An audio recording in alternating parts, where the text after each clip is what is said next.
Hello बच्चों, आइए प्रश्न को पढ़ते हैं।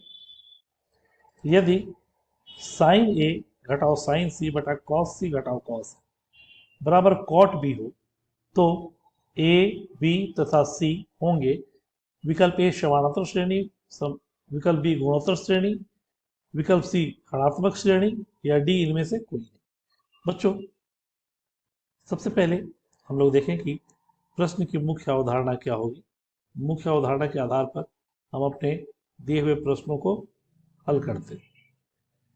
तो सबसे पहली बात, साइन ए कॉस बी जो कॉस ए साइन बी का मान साइन ए जोर बी होता है, तथा साइन ए कॉस बी ऋण कॉस ए साइन ए घटाओ बी, और वही अगर कॉस ए कॉस बी ऋण साइन ए साइन बी है तो इसका मान कॉस ए जोर बी होता, तथा अगर जोड़ है तो ए ऋण बी। साथ ही अगर ए बी सी समांतर श्रेणी में है तो दो बी बराबर ए प्लस सी होते। अगर ए बी सी गुणोत्तर श्रेणी में है तो बी स्क्वायर का मान ए सी के बराबर, तथा ए बी सी ऋणात्मक श्रेणी में है तो बी का मान 2ac बटा ए प्लस सी। इन मुख्य अवधारणाओं के आधार पर जो हमारा प्रश्न दिया हुआ है वो कुछ इस तरह दिया है। साइन ए घटाओ साइन सी, साइन ए घटाओ साइन सी, कॉस सी घटाओ कॉस ए, कॉस सी घटाओ कॉस ए बराबर कॉट। इसे हम लोग लिख सकते हैं बच्चों, साइन ए घटाओ साइन सी बटा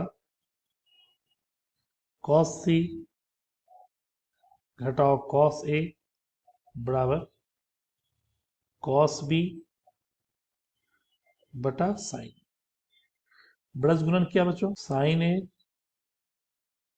साइन बी ऋण साइन बी साइन सी बराबर cos B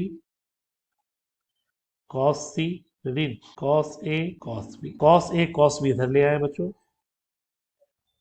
cos A B वाले को एक जगह जोड़ साइन ए साइन बी बराबर कॉस बी कॉस सी जोड़ साइन बी साइन सी। तो अभी हम लोगों ने मुख्य अवधारणा में देखा, कॉस ए कॉस बी जोड़ साइन ए साइन बी, ये हो गया बच्चों कॉस ए ऋण बी, तथा कॉस बी कॉस सी जोड़ साइन बी साइन सी, ये हो गया बच्चों कॉस बी ऋण सी। इसका मतलब ए माइनस बी बराबर बी माइनस सी, तथा 2b बराबर ए प्लस सी।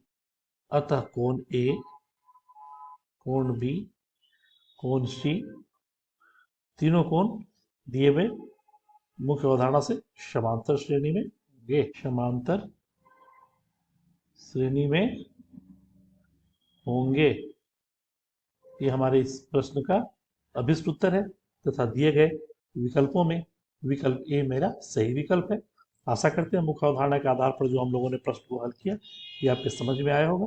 धन्यवाद।